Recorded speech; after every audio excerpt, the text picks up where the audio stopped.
Hello, I'm Rob O'Donoghue from the Environmental Learning Research Centre.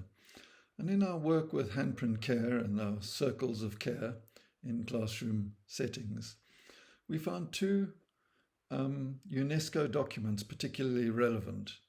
The first is a call for a new social contract for education. And here we asked in our handprint work, how does handprint care contribute to a new social contract in primary education? And then the UNESCO work with teachers and barriers to readiness for ESD covered much of the same ground as the work that we'd experienced with teachers. The knowledge of topics, the pedagogy to be used, assessment, competencies and systems thinking in particular, the low coverage of ESD in subjects, sourcing of necessary equipment, and action-taking opportunities in school and community settings.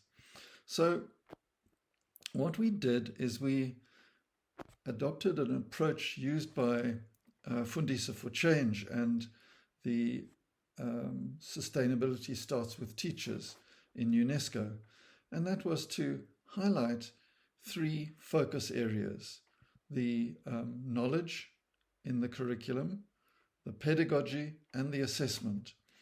And what we identified was a series of areas that teachers could investigate to look at in more depth. And all of these areas we linked a question to. Our first question was related to the origins of handprint.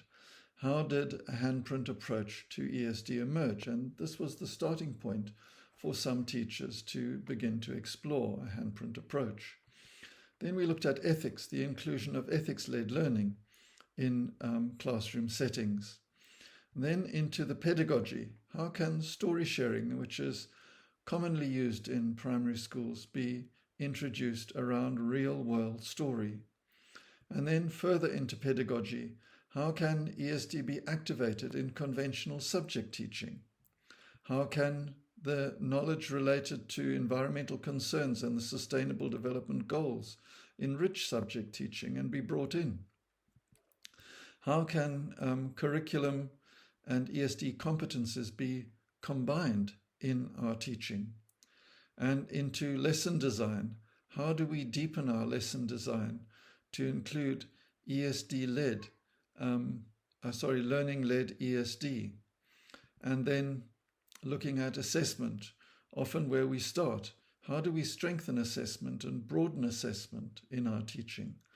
And then into the planning process. How do we plan learning activities together? Now, all of these came together as an agenda for teachers to explore the questions that are relevant to them.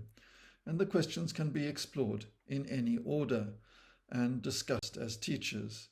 And we found that teachers working together on these open questions to approach ESD as shared challenges towards change in the classroom led to the clarification of a new social contract for education in real-world emancipatory learning actions being added to the classroom settings that engage school in community concerns and move towards more just and sustainable ways of being and doing things together. And what we found in our teacher education, teacher support work, is that teachers starting with these questions were already on the way to getting over the barriers to the inclusion of ESD in their classroom settings. So here's some references that might be relevant. The first one was looking at teacher motivations from UNESCO, and then the important one as well, which is looking at the new social contract framework.